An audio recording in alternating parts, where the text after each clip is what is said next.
Hello and welcome to my latest weekly video news from Madison's. I'm sorry I wasn't here last week. I was away from the office for personal reasons.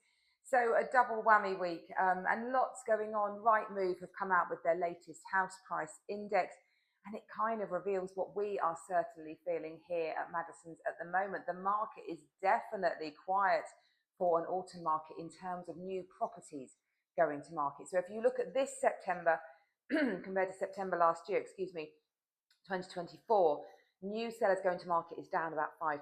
Now, September last year was quite a good month. There was chatter that maybe the higher stamp duty thresholds that the Conservative government had introduced, which meant that you basically got a higher level before you started having to pay tax, that would go back to the previous rate. So a lot of sellers and buyers started to gear up for kind of trying to mitigate that and maximise on their tax savings. And also we had the first base rate cut in mortgages for 4 years.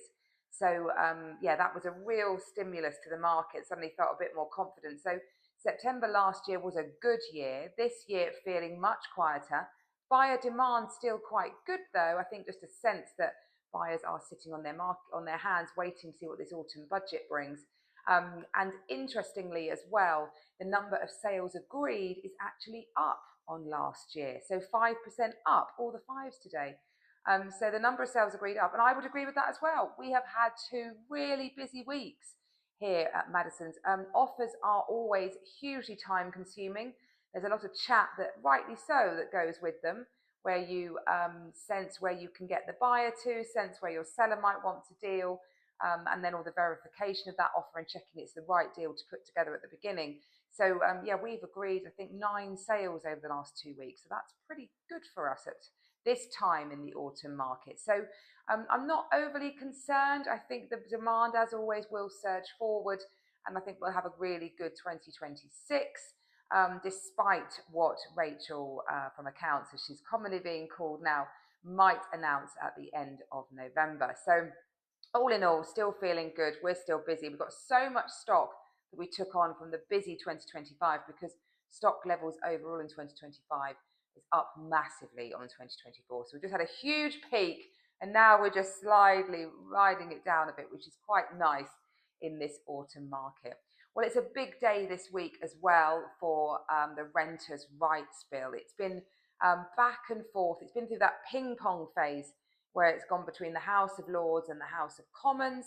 The House of Lords would review the changes. It's one of the final stages before royal assent, which is the final stage, which then means something will be passed as a new Act of Parliament. But it's been in that ping pong stage of going back and forth between the Lords and the Commons.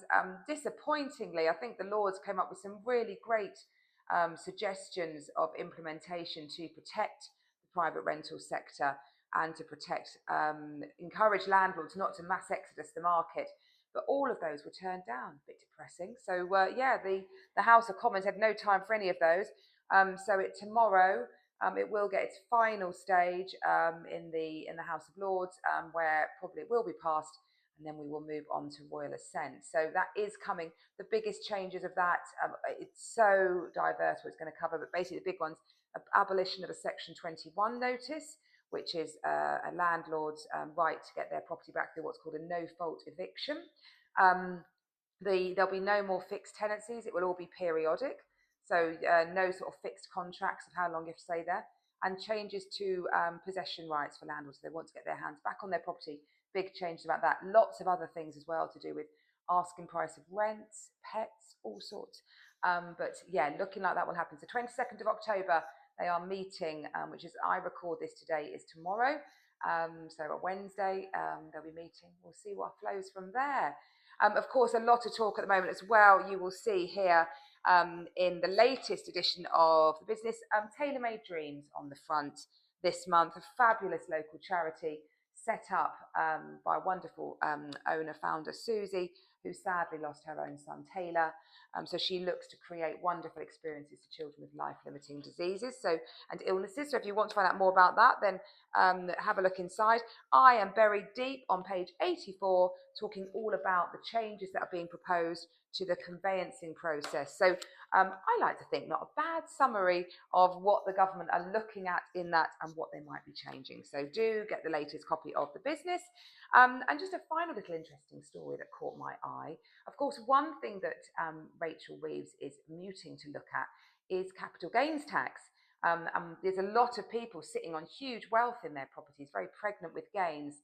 But at the moment, it's a tax-free investment, so you don't get taxed on your gain when you sell it. Well, there's talk of will she look at that? And you might be interested to know that Zoop did a recent research. They looked at all sales in the last 18 months and looked at the average gain of those. So not how much have they made in 18 months, but if you sold in the last 18 months, what was your gain?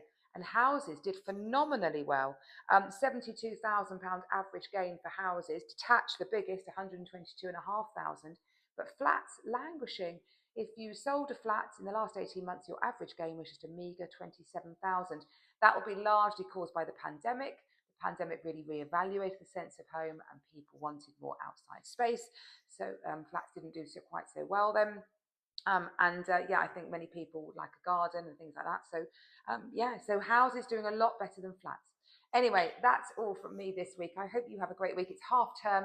Claire Lush did a great feature on all the best spooky trails in the National Trust properties round and about. Really well worth a read if you are at a loose end. Hopefully better weather will come and you'll survive it and push through to the return to school. I'll look forward to seeing you next week. Bye-bye.